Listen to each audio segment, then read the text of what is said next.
পৃথিবীর মানচিত্রে একটা দেশ আছে লিবিয়া। লিবিয়ার একজন মধ্যবয়স্ক যুবক যার নাম হচ্ছে আমের আল মাহদি আল গাদ্দাফি। আমরা কিছুদিন আগে দেখছিলাম ভাইরাল ভিডিও হয়, এই মানুষটা মধ্যবয়স্ক 40-42 বছর হয়তো হবে সম্ভবত।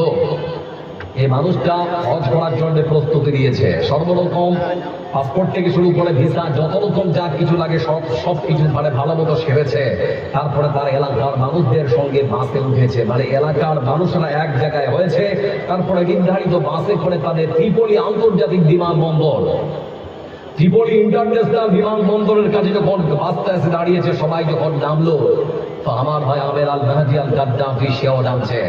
আমার পর সবাই এয়ারপোর্টের মধ্যে যখন ঢুকছে, তো সবাইকে ভালো করে চেক করা হচ্ছে কি আছে। এমনি সময় আমার ভাই আমের আল মাহদি আল গাদ্দাফি, তাকে ভালো করে দেখা হচ্ছে কি আছে।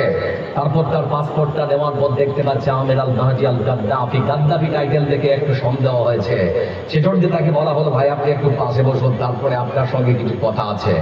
সবাইকে ভালো মতো যাচাই বাছাই করে ছেড়ে দেওয়া হলো।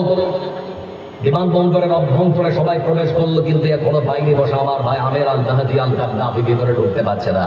এমন সময় যে প্লেনে তারা যাবে, নির্ধারিত প্লেনের ছাড়ার সময় হয়ে গেছে, অ্যানাউন্স হয়ে গেল। দুরন্ত গতিতে রানওয়েতে বা ছুটে চলেছে প্লেন, কিছুক্ষণের মধ্যে আকাশে উড়ান দিয়েছে। আমার বন্ধুরা, এমন সময় আমার ভাই আমের আল মাহদি এখনো পর্যন্ত বসে আছেন সেই ত্রিপলি আন্তর্জাতিক বিমানবন্দরের মধ্যে। এক অফিসার এসে বলতে শুরু করেছে, ভাই আমের আল মাহদি আল গাদ্দাফি, মনে হয় মহান আল্লাহ এবার তোমার হজ কবুল করে নি, বাড়িতে এবার যাওয়া হবে না।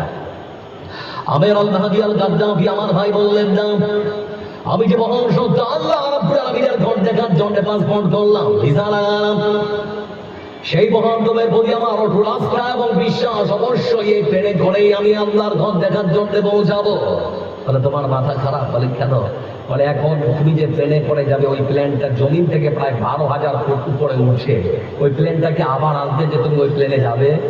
এমন সময় বন্ধু আমার ভাই আমের আল মাহদি বলছেন, না অফিসার হতে পারে না, যে আল্লাহর ঘর দেখার জন্য আমি বাড়ি থেকে এত দূর পর্যন্ত ছুটে এসেছি, সে আল্লাহ রাব্বুল আলামিন আমাকে বিমানবন্দর থেকে সৌদি আরব পর্যন্ত পৌঁছে দেওয়ার দায়িত্ব নেবেন। কিছুক্ষণের মধ্যে খবর এসেছে যে ওই প্লেনের মধ্যে কিছুটা যান্ত্রিক ত্রুটি দেখা দিয়েছে।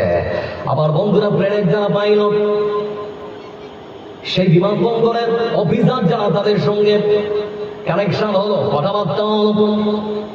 আমরা যে পাইলট উড়াচ্ছি, এই পাইলটের মধ্যে যান্ত্রিক ত্রুটি দেখা দিয়েছে, জরুরি যদি অবতরণ না করি তাহলে পরে বিমান যে কোনো সময় ধ্বংস হয়ে যেতে পারে। আবার ঘুরিয়ে নিয়ে আসা হলো আকাশ থেকে, আবার সেই ত্রিপলি এয়ারপোর্টে। তো আমের আল মাহদি আল গাদ্দাফি তিনি মনে মনে ভাবলেন, যাক আল্লাহ আমার কথা হয়তো শুনেছেন। কিন্তু যে বিমানের পাইলট, দ্বিতীয়বার তিনি তারপরও কিন্তু বিমানের যে দরজা খুলতে রাজি হন। যান্ত্রিক ত্রুটি সারার পর আবার বিড়াল টাওয়ার থেকে ছুটলো, আবার আকাশে উড়ান দিয়েছে। এক অফিসার এসে বলছে, ভাই আমার বড় ভাই আল্লাহ তোমার হজ কবুল করে নি, সেজন্য যে বিমান তুমি যেতে, সেই বিমানটা আবার ফিরে এসেছে। বিমানের যে পাইলট দরজা খুললো না, সেজন্য তোমার আর যাওয়া হবে না, পরের বার চেষ্টা করবে। তো তার একটাই কথা, যে না আল্লাহ আমাকে বিমানবন্দর পর্যন্ত যখন নিয়ে এসেছে, সৌদি আরব পর্যন্ত আমার আল্লাহ আমাকে নিয়ে যাবে।